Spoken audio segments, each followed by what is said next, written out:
My girlfriend texted me. I'm not your property. Stop calling me. I said, understood. I'm not your boyfriend anymore. Don't come home. Locks changed. Silence. Hours later, tearful calls. For context, I'm Alex, 31M. My girlfriend, Jenna, is 29F. We've been together just under 3 years, living together for the last year in an apartment that's in my name. This all went down yesterday, and I'm still getting flooded with calls as I type this. Yesterday afternoon, Jenna didn't come home from work like usual. No heads up, no running late. Around 7 p.m., I called her. Straight to voicemail. I texted, everything okay? No response. I waited another hour, tried again. Nothing. At 9:12 p.m., my phone buzzed. Her text said, I'm not your property. Stop calling me. No explanation. No argument leading up to it. Just that. Something in me snapped, but not in the way it usually does. I didn't argue. I didn't ask where she was. I didn't apologize for something I didn't understand. I stared at the message for a solid minute and realized how familiar that tone was. The same one she used whenever she wanted to shut something down and make me the problem. So I replied, understood. I'm not your boyfriend anymore. Don't come home. Then I did something I'd never done before. I changed the locks. Before anyone jumps me for that, let me be clear. The lease is in my name. I pay the rent, utilities, everything. Jenna contributes when she can, which somehow never aligns with rent being due. After I changed the locks, I put my phone face down and went quiet. No dramatic messages. No follow-up. Just silence. For 3 hours. Then the call started. Missed call. Missed call. Voicemail. Another voicemail. By midnight, my phone looked like a crime scene. I haven't listened to any of them yet. And that's where I'm stuck. The first voicemail came in at 12:07 a.m. I didn't listen to it. I could already picture the arc. Anger, disbelief, panic, then tears. Jenna never skipped steps. By 12:30, I had 11 missed calls and 4 voicemails. The text started shifting tone too. Alex, this isn't funny. You're being dramatic. Open the door right now. I stayed quiet. This wasn't me playing games. This was me finally taking her at face value. She said she wasn't my property. Fine. Property implies access. Privilege. A shared space. You don't get those without respect. Around 1 a.m., I heard pounding. Not frantic yet. Controlled. Like she still thought this was a misunderstanding she could bully her way through. Alex, she yelled through the door. Open it. I don't want to do this in the hallway. I didn't move.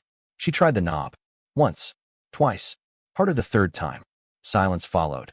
Then the unmistakable sound of her heels being kicked off. You're being insane, she snapped through the door. We had a fight. Adults don't do this. We didn't have a fight. She sent a message. I accepted it. That's when the insult started. You're insecure. You're controlling.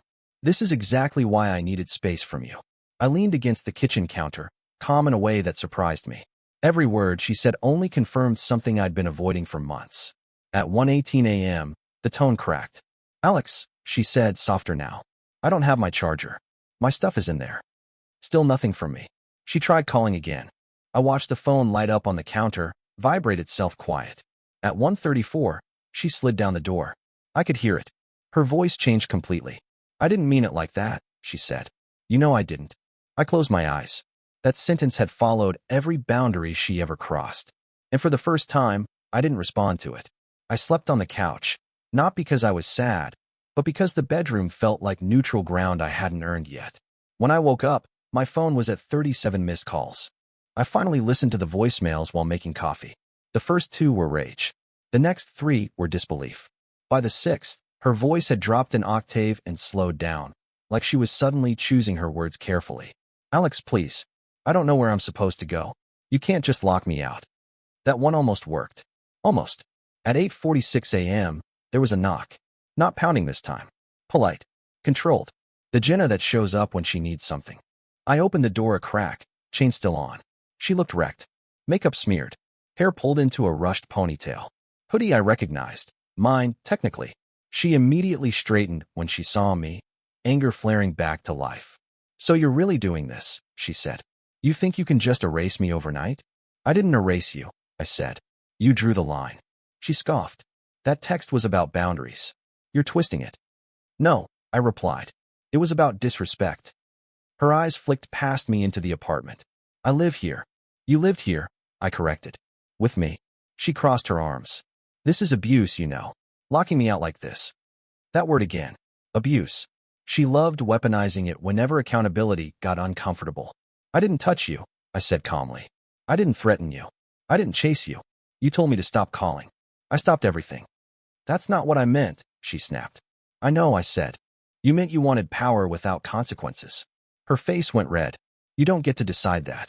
I looked at her, really looked at her, and realized something terrifyingly simple. I already had. She shifted tactics instantly. Tears welled up on command.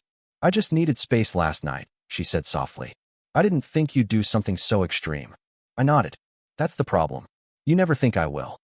She stared at me, searching for the version of me that would cave. She didn't find him. And that's when she realized this wasn't a scare tactic. This was real. She didn't leave right away. Jenna stood there in the hallway like the door itself was a negotiation. One hand on her hip, the other clutching her phone, eyes darting between my face and the chain like she was calculating angles. So what now, she asked.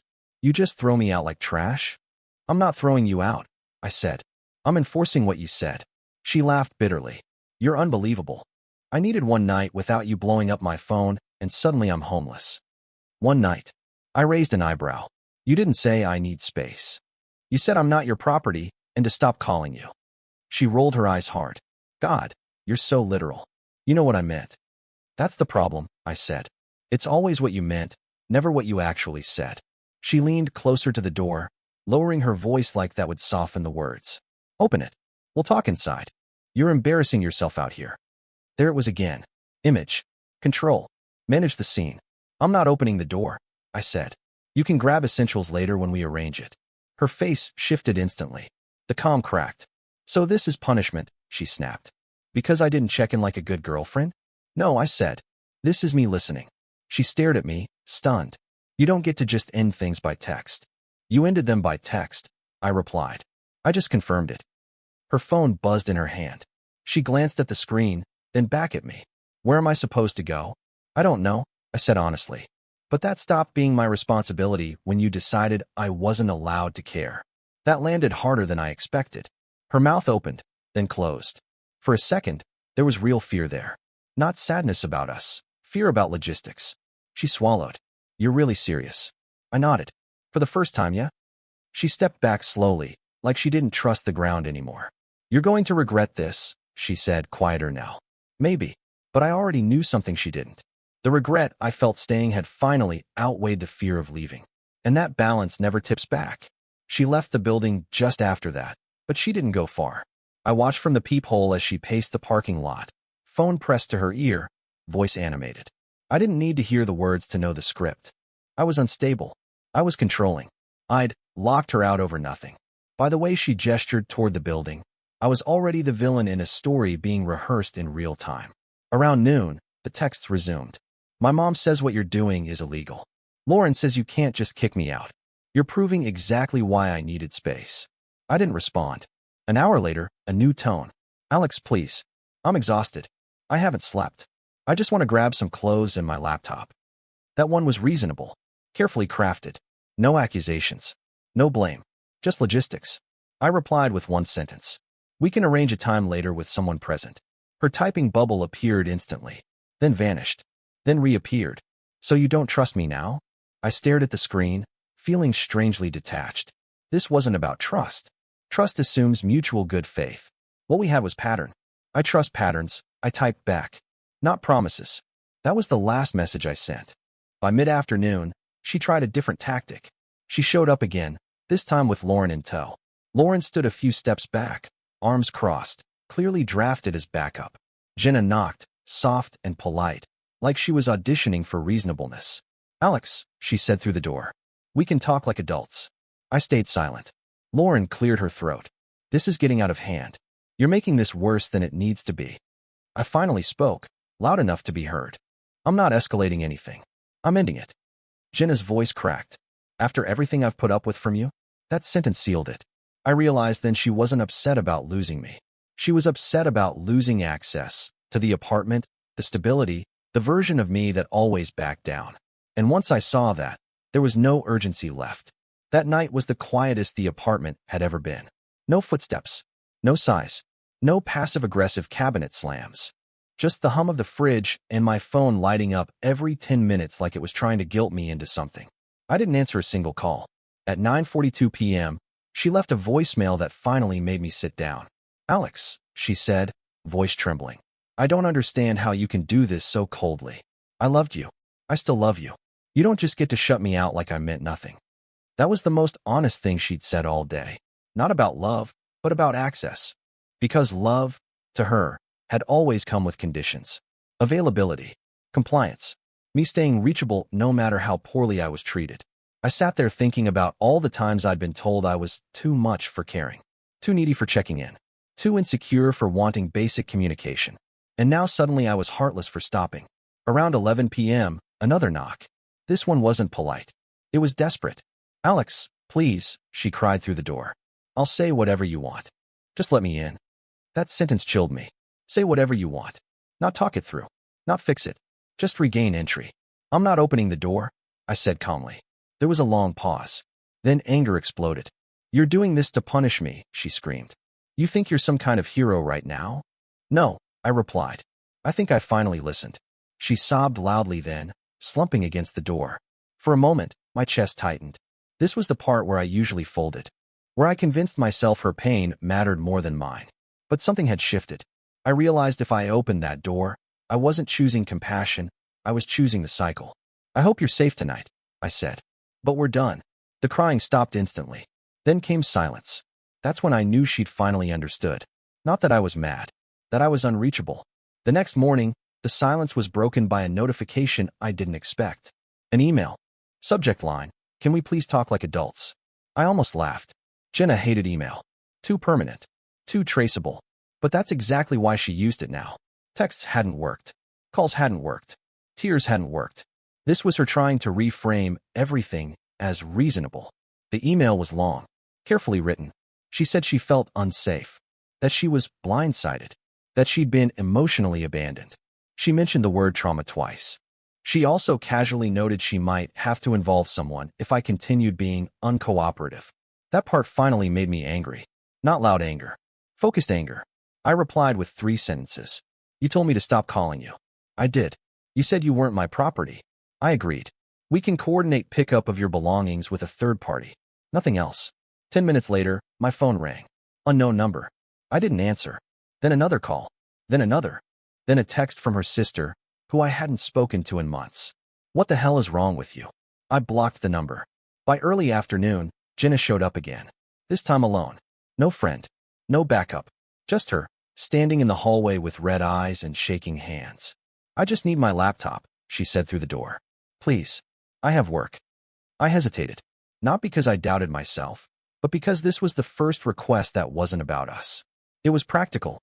Human. "Leave," I said. "I'll bring it down." I put the chain back on, grabbed the laptop, and opened the door just enough to slide it out. Our fingers didn't touch. She looked up at me like she was seeing me for the first time. "You're really not coming back from this, are you?" I shook my head. "Neither are you." She opened her mouth to argue, then stopped. Her shoulders slumped. That was the moment the fight ended. Not with yelling. With acceptance she didn't ask for. The apartment didn't feel like mine yet. It felt borrowed, like everything was still waiting for her to come back and tell me what I was doing wrong. I spent that evening boxing up her things. Not dramatically. Methodically. Clothes folded. Shoes paired. Toiletries sealed. I realized how much space she'd taken up, physically and mentally. Entire drawers I never used because they were hers. Shelves I wasn't allowed to touch because she had an aesthetic. Around 8 p.m., my phone buzzed again. A new number. "Alex, it's Jenna. Please don't hang up." I didn't reply. Another message followed almost immediately. "I'm not angry anymore. I just need to understand how it got this far." That one annoyed me. Not because she wanted understanding, but because she was pretending this was sudden. At 9:15, she tried FaceTime. Declined. Then came the longest message yet. Paragraphs. Apologies mixed with blame. I was overwhelmed. "You took it too literally. I never thought you'd actually leave." That last sentence sat heavy. She never thought I'd leave. I realized then how safe she'd felt treating me like an option. How confident she was that no matter what she said, no matter how dismissive or cruel, I'd still be there, calling, apologizing, keeping the lights on. I typed a response. Deleted it. Typed again. Deleted that too. Finally, I sent one line. I meant what I said. Please stop contacting me. The typing bubble appeared, stayed, disappeared, then nothing. For the first time since this started, there were no calls, no knocks, no texts, just quiet. And in that quiet, I felt something I hadn't expected. Relief. The quiet didn't last forever. It never does. 2 days later, I got a knock from the building manager. Not angry, awkward. The kind of knock that comes with a rehearsed sentence. He said Jenna had contacted him, claiming she'd been suddenly locked out and needed access to retrieve essential personal items. He asked if there was some kind of misunderstanding. I didn't raise my voice. I didn't overshare. I just told him the truth. We'd broken up, the lease was in my name, and I was coordinating pickup through a third party. I showed him the text she sent telling me to stop calling her. He nodded slowly and said he'd note it. That afternoon, Jenna tried one last angle. A handwritten note slid under the door. It said she never thought I'd actually abandon her. That she was hurt, confused. That she just wanted reassurance, not consequences. She ended it with, "I still believe we can fix this if you stop being stubborn." That line made me sit down, because it finally clicked what she was asking for. Not repair, not accountability, reversal. She wanted the old version of me back, the one who'd hear "stop calling me" and panic, the one who'd apologize for caring, the one who'd unlock the door no matter how she treated him. I folded the note and put it in a drawer. Later that night, I boxed the rest of her things. Everything left behind. I labeled the boxes clearly. Clean, neutral, no spite, no commentary. As I sealed the last one, my phone buzzed again. Unknown number. I didn't answer. For the first time, it didn't feel like restraint. It felt like closure. Yesterday was the first day no one tried to reach me. No new numbers. No emails. No knocks. Just a normal, boring Tuesday. And I didn't realize how much I'd missed boring until it came back. I dropped the boxes with her things off at the storage unit we agreed on through Lauren. I didn't see Jenna.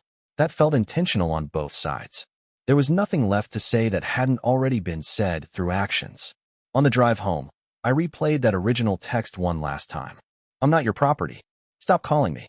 For weeks after, I'd wondered if I'd overreacted, if I'd taken it too far, if a normal boyfriend would have apologized, unlocked the door, smoothed it over. But here's the thing I finally understand. That text wasn't about independence. It wasn't about boundaries. It was about control without accountability. She wanted the freedom to disappear while keeping the safety net intact. She wanted to reject connection without losing access. She wanted reassurance on demand, but consequences on delay. And when I took her words literally, when I accepted them without negotiation, everything collapsed. The anger, the tears, the panic. Not because she loved me so deeply, but because she never expected me to leave. That realization hurt more than the breakup itself.